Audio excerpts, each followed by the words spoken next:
Hello बच्चों, class 12th start. आप सब ने कमेंट किया कि आप स्ट्रैटेजीज के ऊपर वीडियो बनाओ, क्लास 12th की बेस्ट स्ट्रैटेजीज जिसको हम ईयर लॉन्ग फॉलो करें तो लास्ट में हमारे 90 to 95% आए।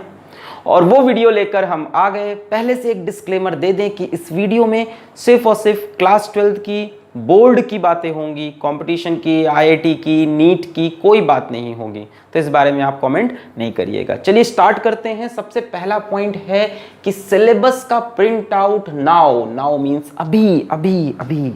हम सब एक मिस्टेक करते हैं कि सोचते हैं सिलेबस वेबसाइट पे पढ़ा ही है, सिलेबस किताब में लिखा ही है, सिलेबस के अकॉर्डिंग स्कूल का टीचर पढ़ा ही रहा है, सिलेबस के अकॉर्डिंग कोचिंग वाले सर पढ़ा ही रहे हैं। और यहीं पे हम लोग एक बड़ी मिस्टेक कर जाते हैं, क्योंकि आज के वीडियो की मेरी एक लाइन है, डोंट डिपेंड ऑन एनीवन। हम लोग भी यही सब मिस्टेक करते थे। होता क्या था कि जो टीचर पढ़ा रहा है वही पढ़ रहे हैं, या हमको लग रहा है कि हमारा ये टॉपिक पूरा कंप्लीट हो गया, इसके ऊपर हमने 200 सवाल भी लगा डाले, बड़े खुश बैठे थे। प्री बोर्ड आया, पता चला ये 4 टॉपिक पढ़ा ही नहीं, इस ही चैप्टर का ये 4 टॉपिक पढ़ा ही नहीं, और दोस्त ने उठा के सिलेबस दिखाया, देखो सिलेबस में था। गलती क्या करते हैं कि शुरू से सिलेबस साथ में नहीं रखते हैं।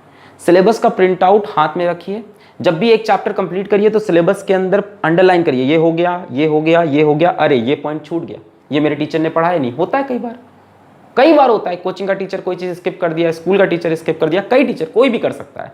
Don't depend on anyone. Syllabus हाथ में रखो, ऐसे अंडरलाइन करते हुए चलो, हाँ ये हो गया, हाँ ये हो गया, हाँ ये हो गया, हाँ ये हो गया। हम अपने एक्सपीरियंस से बता रहे हैं कि बोर्ड का जो पेपर होता है वो सिलेबस से पॉइंट टू पॉइंट उठा के बनाया जाता है। सिलेबस से पॉइंट टू पॉइंट, सिलेबस से लिखी हुई लाइन जो हेडिंग होती है ना, वो उठा के क्वेश्चंस में आती है। कई बार हम लोग हेडिंग भी छोड़ देते हैं कि ये चीज़ पढ़ ही नहीं। तो सिलेबस का प्रिंट आउट रखो, अंडरलाइन करते हुए चलो, बहुत मजा आएगा, बहुत मजा आएगा, फील आएगा कि हाँ ये चैप्टर कंप्लीट हो गया, पूरा अंडरलाइन हो गया। अच्छा, एक और तरीका इस चीज़ को करने का वो है कि एनसीईआरटी की टेक्स्ट बुक फॉलो करो, है ना। ठीक है, रेफरेंस बुक आपको फॉलो करनी कंपटीशन के लिए, आपकी मर्जी, वीडियो में बता रहा हूँ अभी बोर्ड के लिए। तो एनसीईआरटी की टेक्स्ट बुक शुरुआत से फॉलो करो, एकदम टॉपिक वाइज। इसमें क्या है कि सिलेबस अपने आप पूरा कवर हो जाएगा, कोई पॉइंट छूटेगा नहीं। कई बच्चे यहाँ सीबीएसई बोर्ड के नहीं है, तो आपके बोर्ड की जो भी मेन स्ट्रीम किताब है उसको यूज़ करो, साथ में सिलेबस अंडरलाइन करो, वो सबसे बेस्ट है। ठीक है, रेफरेंस बुक आपकी मर्जी। नेक्स्ट बात है कि monthly, weekly, daily goals. Goal setting is very important through out the year. Goal setting आप शुरू करते हो अक्टूबर में जाके, बहुत लेट हो जाता है। अभी से अपने सिलेबस का ब्रेकअप करो। सिलेबस बहुत बड़ा है, उसको छोटे छोटे पार्ट में तोड़ो। यही तो फिजिक्स हमें सिखाती है। कोई बड़ा सा क्वेश्चन आता है, हम क्या करते हैं उसको छोटे छोटे कंसेप्ट्स में तोड़ते हैं, फिर छोटे छोटे पार्ट्स को सॉल्व करके फाइनल आंसर निकालते हैं। तो अपने सिलेबस को ब्रेक करो, मंथ्स में तोड़ो, वीक्स में तोड़ो, रोज तोड़ो। डेली गोल्स बनाओ। आज रात को पेन से अपने डायरी में एक पेज में लिख के सो कि कल ये कंप्लीट करना है। अब क्या होता है ना, मंथली गोल्स भी अच्छे होते हैं, बट साथ में डेली गोल्स होना इंपॉर्टेंट है। पूछो क्यों? अब मान लो मंथली गोल बनाया कि एक महीने में ये करेंगे, होता क्या है, शुरू के एक हफ्ते कुछ किया ही नहीं, चलो अगले हफ्ते कर लेंगे, अगले हफ्ते नहीं किया, इसके अगले हफ्ते कर लेंगे। इसमें टालने का चांस ज़्यादा होता है। इसमें भी टालने का चांस होता है कि मंडे ट्यूसडे नहीं पढ़ा, अब बचे हुए 5 दिन पढ़ लेंगे। यहाँ टालने का चांस नहीं है डेली गोल्स में, यहाँ टालने का चांस सबसे कम होता है। एक चीज़ तुम समझ लो, तुम्हारे पास यहाँ से 10 मंथ्स हैं, अप्रैल, मई, जून, जुलाई, अगस्त, सितंबर, अक्टूबर, नवंबर, दिसंबर, जैन। मैं जैन को भी गिन रहा हूँ, प्री बोर्ड आ जाते हैं। 10 मंथ्स दिख रहे हैं यहाँ से मुझे, और हर महीने में 30 दिन का हिसाब लगा लो तो 300 दिन है। मजा आया? मेरा टीचर था क्लास 10th का गौरव गोयल सर, वो ये चीज़ रोज करवाते थे हम लोग को कि आज 1 दिन कम हो गया, आज 2 दिन कम हो गया। तो हम नहीं कह रहे कि रोज करो, बट इस चीज़ को दिमाग में एक बार रखो तो कि 300 दिन है। तुमको लग रहा है 1 साल नहीं, 300 दिन है, और कब ये 150 दिन में बदल जाएगा पता नहीं चलेगा। हर बार जब 3 दिन वेस्ट हुए ना, 1% गया। डिवाइड कर लो 3 से, 100 आ रहा है ना, 100%। 3 दिन गए, 1% गया, ऐसे समझो।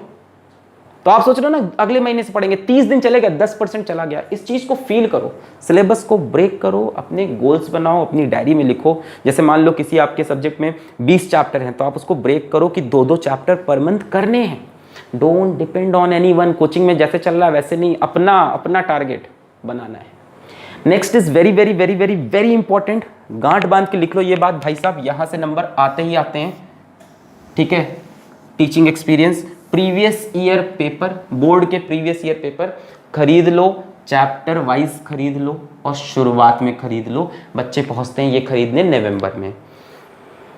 एक चैप्टर आपने पढ़ा, फिजिक्स हो, केमिस्ट्री हो, मैथ्स हो, एक चैप्टर आपने पढ़ा, कंप्लीट हो गया। अब उसके प्रीवियस ईयर में जितने भी सवाल आए हैं सब लगा डालो, और वो तभी लगा पाओगे जब चैप्टर वाइज वाली किताब होगी। वैसी किताब ना हो जिसमें 96 का पेपर दिया है, 2006 का पेपर दिया है, 2015 का पेपर दिया, अब उसमें धूड़ है बैठ के कि ये किस चैप्टर से आया। नहीं, चैप्टर वाइज किताब खरीद लीजिए जिसमें एक एक चैप्टर से कितने सवाल आए हैं आपको मिल जाए। अब उसी चैप्टर के, जैसे मान लो आपने इलेक्ट्रिक चार्जेस एंड फील्ड के आपने 100-150 सवाल लगा लिए और आपने बोर्ड के प्रीवियस ईयर के सवाल नहीं लगाए, क्या फायदा। कब लगा रहे हैं? बैठ के दिसंबर में लगा रहे हैं। देखो बोर्ड में एक चीज बड़ी कॉमन है कि प्रीवियस ईयर के क्वेश्चन का रिपीट होना या उसके सिमिलर क्वेश्चन का रिपीट होना। लिमिटेड क्वेश्चन है बोर्ड वालों के पास, लिमिटेड क्वेश्चन। तुम पिछले 20 साल का पेपर उठा लो, अपने आप तुम्हारे 70 में से 50 नंबर कंफर्म। तो बहुत इंपॉर्टेंट है कि प्रीवियस ईयर क्वेश्चन सॉल्व करो। लैंग्वेज चेंज करके आ जाता है, this is the one of the most important thing. और ये बच्चे बहुत लास्ट में करते हैं और टीचर्स भी नहीं फॉलो कराते, बहुत लास्ट में करते हैं। So this you have to do from the beginning if you are preparing for your board examination. तो शुरू से ये चीज करते हुए चलो। चैप्टर खत्म हुआ, साथ में सवाल लगा लो, तुम्हें कॉन्फिडेंस आएगा कि हाँ इसके मैंने प्रीवियस ईयर सवाल लगा रखे हैं। इवन तो फर्स्ट टर्म में भी क्वेश्चन यहां से मिलेंगे, first term, second term, mid terms. Next is your own proper notes. Proper का मतलब ये नहीं कि सुंदर लिखे हुए, प्रॉपर का मतलब सीक्वेंस में हो, प्रॉपर का मतलब क्लासेस ना छोड़ छोड़ गायब ना हो उसमें से। होता क्या है कि हम लोग किस पे लिखते हैं, इधर से पेपर निकाला इसमें लिख लिया, है ना, इधर से कॉपी मांग लिया, बंटी तुम कॉपी दे दो, बंटी कॉपी पे लिख रहे हैं बैठ के, बस टीचर को दिखाने के लिए कि हमारे पास कॉपी है। किसी को बेवकूफ मत बनाओ, टीचर को बेवकूफ बनाने के लिए लिख रहे हो। अपना सोचो, जब एंड आएगा तो इधर उधर भागोगे, भाई नोट्स दे दो, भाई नोट्स दे दो। चलो तुम्हें मिल भी गए नोट्स, बट दूसरे के नोट से कभी वो फील नहीं आता जो अपने नोट से आता है। अपने नोट से ना चीजें एकदम बढ़िया से दिल में जाती है। रिवीजन बहुत प्यारा होता है अपने नोट्स का, खुद लिखा होता है ना इंसान, सीक्वेंस भी पता होता है। तो नोट्स छूट रहे हैं तो उनको प्रॉपर करो, किसी दिन का छूट गया तो उसको कंप्लीट करो। ये चीज बहुत इंपॉर्टेंट है, गेट योर प्रॉपर नोट्स। भाई तैयारी के लिए बहुत जरूरी होता है अपने खुद के नोट्स बनाना। यही सब तो हैबिट्स है। आप बोलोगे हमसे नहीं हो पाता तो छोड़ दो, आज मैं बार बार ये बात बोलूंगा, थोड़ी कड़वी लगेगी, लास्ट में इस बारे में बात करने वाले हैं। तो फ्रॉम बिगनिंग अपने नोट्स खुद बनाओ, किसी पे डिपेंड मत करो नोट्स के लिए कि किसके नोट्स ले लेंगे लास्ट में, उससे नोट्स हम बोरो कर लेंगे। मेरी वेबसाइट आएगी, ये मत सोचो किसके बारे में बात कर रहे हैं। Next is attention to all subjects. This is the biggest mistake I have seen all my students doing, और भी अच्छे स्टूडेंट्स। अब क्या करते हो आप, साल भर पीसीएम पे ही ध्यान दे रहे हो, पीसीबी पे ही ध्यान दे रहे हो। मैं फिर से बोल रहा हूँ, ये वीडियो उनके लिए है जिनको बोर्ड में नंबर चाहिए। ओके, तो आप साल भर फिजिक्स पढ़ रहे हो, केमिस्ट्री पढ़ रहे हो, मैथ्स पढ़ रहे हो, बायो पढ़ रहे हो, कंप्यूटर एप्लीकेशन नहीं देख रहे, हिंदी नहीं देख रहे, फिजिकल एजुकेशन नहीं देख रहे, इंग्लिश नहीं देख रहे, जो भी आपके सब्जेक्ट्स हैं उन पे भी ध्यान दो। होता क्या है कि कुछ सब्जेक्ट्स बहुत स्कोरिंग होते हैं। For example computer application is very scoring, physical education is very scoring, पर आप उसको पढ़ना स्टार्ट करते हो एकदम एंड में जाके जब एग्जाम आता है, या सिर्फ मिड टर्म के पहले पढ़ लिया फिर बोर्ड के पहले पढ़ लिया। नंबर आएंगे उसमें अच्छे, नो डाउट। कितने आएंगे? 86, 88, 90। अगर उसको साल भर पढ़ लो तो वो 96, 97 पे जाए। 6 नंबर बहुत इंपॉर्टेंट होते हैं भाई साहब, बहुत इंपॉर्टेंट होते हैं। परसेंटेज 1 बढ़ जाएगा, 2 बढ़ जाएगा, वहाँ पे 1.5 बहुत इंपॉर्टेंट होते हैं, 6-7 नंबर। तो इन तरह के सब्जेक्ट्स को कभी इग्नोर मत करो। Attention to all subjects. हफ्ते में एक हफ्ते में हर सब्जेक्ट कम से कम एक बार तो देख लो। ऐसा ना हो कि 1 महीना पूरा पढ़ा ही नहीं हमने, हिंदी 1 महीने देखी ही नहीं, अंग्रेजी 1 महीने देखी ही नहीं, फिर नहीं आएंगे यार, फिर 90 नहीं आएंगे, है ना। एटलीस्ट वंस अ वीक में 1 दिन तो सारे सब्जेक्ट्स हो जाने चाहिए ना, एक दिन, कभी ना कभी तो उसको छू लो। स्कोरिंग होते हैं यार, क्यों छोड़ रहे हो? उसमें कम पढ़ाई में ज़्यादा नंबर मिल रहे हैं, थोड़ा सा उस पर ध्यान देना है, ठीक है। अब उसमें मज़ा क्यों नहीं आता? कहोगे सर उसमें मज़ा नहीं आता, क्योंकि आप उसको छोड़ रहे हो। लास्ट में पढ़ोगे तो मज़ा कैसे आएगा? इंटरेस्ट तभी आएगा जब उसको आप रेगुलर पकड़ोगे। तो इन स्कोरिंग सब्जेक्ट को मत छोड़ो। परसेंट इसमें नंबर 10 बढ़ाओगे, उधर परसेंटेज 2 बढ़ेंगे, और इसमें 10 बढ़ाना आसान होता है। आगे आते हैं regular revision, which is very very very very very important. Regular revision, एक चैप्टर पढ़ा, उसके 200 सवाल किए, और बोर्ड में उसका जब पहुंचे तो उसका सवाल नहीं हुआ क्योंकि लास्ट में रिवाइज नहीं कर पाए। रेगुलर रिवीजन, आपका वीक में 1 दिन होना चाहिए जिस दिन आप किसी की बात नहीं सुनोगे, सिर्फ और सिर्फ रिवाइज करोगे हफ्ते में जितनी चीज पढ़ी उसको। एक दिन होना चाहिए, सैटरडे हो, संडे हो, फ्राइडे हो, कुछ भी हो, एक दिन आप सिर्फ उन चीज़ों को रिवाइज करो जो इस हफ्ते आपने पढ़ी, फिर उनके बनाओ सुपर शॉर्ट नोट्स। एक कॉपी हो गई फिजिक्स की, रिवीजन नोट्स कह लो, सुपर शॉर्ट्स नोट, एक केमिस्ट्री की, एक मैथ्स की, बायो की, इंग्लिश की। ये कहां से बनाओगे? ये बनाओगे आप अपने प्रॉपर नोट से, अपने नोट से। इसमें आप क्या इंक्लूड करोगे? इसमें आप जैसे नोट्स अपने बनाए, मान लो एक चैप्टर का नोट्स 30 पन्ने का है, तो बार बार 30 पन्ना रिवाइज नहीं कर सकते ना। तो क्या किया, उस 30 पन्ने को हमने समराइज किया 5 पन्ने के अंदर, यहां डाला, मजा आ गया। रिवीजन नोट्स, नाम दे दो इसका महाभौकाल नोट्स, कुछ भी नाम लिख दो जो तुम्हारा मन करे, जिसको देख के एनर्जी आए। अब इसको रिवाइज करना और आसान हो गया। नेक्स्ट टाइम रिवाइज पे खटखट देखा और इसको खुद से बनाया तो मजा आएगा। ये सब चीजें कहीं ढूंढो मत इंटरनेट पे, ये खुद से करो।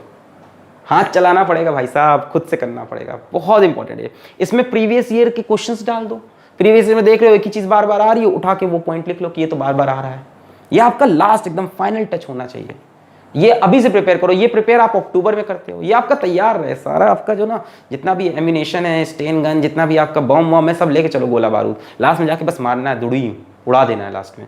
तो अभी से तैयारी करनी पड़ेगी। तो वीक में एक दिन पक्का, जितना वीक में पढ़ा है उतना रिवाइज करो अच्छे से। इसको मत स्किप करना, मैं बता रहा हूँ, इसको आप स्किप कर दोगे, होगा ये कि आपने शुरू में चैप्टर्स बहुत अच्छे से पढ़े थे और लास्ट में उनको आप रिवाइज ही नहीं कर पाए। धीमे धीमे धीमे सब दिमाग से निकल जाएगा बच्चों, एक्सपीरियंस से बता रहे हैं, सब निकल जाएगा।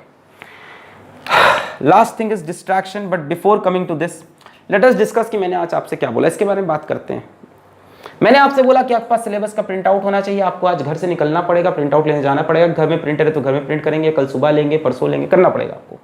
एनसीईआरटी की टेक्स्ट बुक आपके पास होगी ही होगी। आपको डेली गोल सेट करना होगा, रोज आपको रात में लिखना होगा ये मेरा गोल है, अगले दिन उसे कंप्लीट करना होगा। ना कंप्लीट होने पे आपको रोना होगा, आपको दुख होना होगा, उसे गिव अप नहीं करना। अभी समझाते हैं।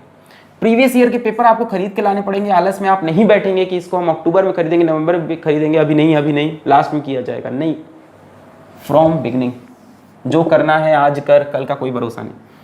अपने नोट्स बनाना स्टार्ट करेंगे शुरू से और इस पर ध्यान देंगे, जहां छूटेगा खुद को डांटेंगे और फिर सही करेंगे। अटेंशन टू ऑल सब्जेक्ट्स, ऐसा नहीं है कि इधर उधर के सब्जेक्ट को छोड़ दिया, सिर्फ पीसीएम पे ध्यान दिया। रिवाइज करेंगे, हफ्ते में एक दिन प्रॉपर रिवीजन करेंगे और ये वाले नोट्स जरूर बनाएंगे। अब बात करते हैं डिस्ट्रैक्शन की, कि सर हम ये सब नहीं कर पाएंगे, ये तो बहुत ढेर सारी चीज़ हो गई है ना। हमारे पास घर परिवार है, घर वाले हैं, हमारे पास दोस्ती यारी बहुत ज़्यादा है, प्यार मोहब्बत हो जाता है, ठीक है। हमारे पास मोबाइल गेम है, पबजी है। जैसे कमेंट आते हैं, सर मैं पबजी नहीं छोड़ पा रहा हूँ, मैं घर वालों से परेशान हूँ, मैं प्यार से परेशान हूँ। थोड़ी सी मैं आज बुरी लगने वाली बात कर सकता हूँ, बट इंपॉर्टेंट है, अभी सुन लो, इसको छोड़ दो। क्या, या तो ये 7 पॉइंट छोड़ दो, या तो ये 8वां पॉइंट छोड़ दो। इधर आप ये सपना छोड़ दो जो आपने देखा है, इधर आप ये चीज छोड़ दो। Everyone wants to go to heaven, but no one wants to die. सबको जन्नत में जाना है, मरना किसी को नहीं है। यही है ना, 90 नंबर भी चाहिए, 95 नंबर भी चाहिए, साथ में गेम भी खेलना है, प्यार मोहब्बत भी करना है, दोस्ती यारी भी करना है, घर में भी इधर उधर फालतू की बातें करनी है, चूहे खाने हैं, और लास्ट में नंबर भी चाहिए। तो छोड़ दो, पढ़ाई छोड़ दो यार, ये सब कर लो। मतलब इसमें मैं, सर मेरे को हेल्प करिए, मैं डिस्ट्रैक्ट हो रहा हूँ, सर मैं गेम्स बहुत खेलता हूँ, सर मैं फंस गया हूँ, कुछ नहीं। आप अनडिसाइडेड इंसान हो। फिर आपने पहले खुद हमसे कहा कि मेरे को 90 नंबर चाहिए, हमने कहा ठीक है जाओ। हमने कहा ये काम करो, तो आपने कहा नहीं ये काम नहीं कर पाएंगे, हम डिस्ट्रैक्ट होते हैं। तो ठीक है, फिर आप छोड़ दो। आपके अंदर इतनी विल ही नहीं थी कि आप ये चीज़ करना चाहो। To reach heaven you have to die, okay. और कोई जिम्मेदार नहीं, सिर्फ आप जिम्मेदार हो, ये याद रखना मेरी बात। यही बात हम लोग मार्च और अप्रैल में नेक्स्ट ईयर कर रहे होंगे। आप रिस्पॉन्सिबल हो गए इस साल, जो भी हुआ कोई रिस्पॉन्सिबल नहीं इसके लिए। Don't depend on anyone. दुनिया जैसी चल रही थी वैसी ही चलेगी, एक आप ही होगे जिसका नुकसान या फायदा होगा। लास्ट में मैं इंक्लूड कर दूं कि नंबर लाइफ में सब कुछ नहीं होते, पर आपने वीडियो पे खुद क्लिक किया था, आपने पूछा था कि 90-95 नंबर कैसे आए, तो मैं बता रहा हूं क्योंकि मैं टीचर हूं, मेरी ये जॉब है, क्योंकि हम बच्चों को ऐसे गाइड करते हैं। थोड़ा सा हार्श हुआ लास्ट में, बट वही सच्चाई थी। हमेशा प्यारी प्यारी बातें करना सही नहीं है, आपको सच्चाई बताना भी मेरी रिस्पॉन्सिबिलिटी है। You all are like my small brothers. बच्चे हो प्यारे तो जरूरी है आपको सच्चाई बताना। तो पढ़ाई करते रहें, ऑल द वेरी बेस्ट।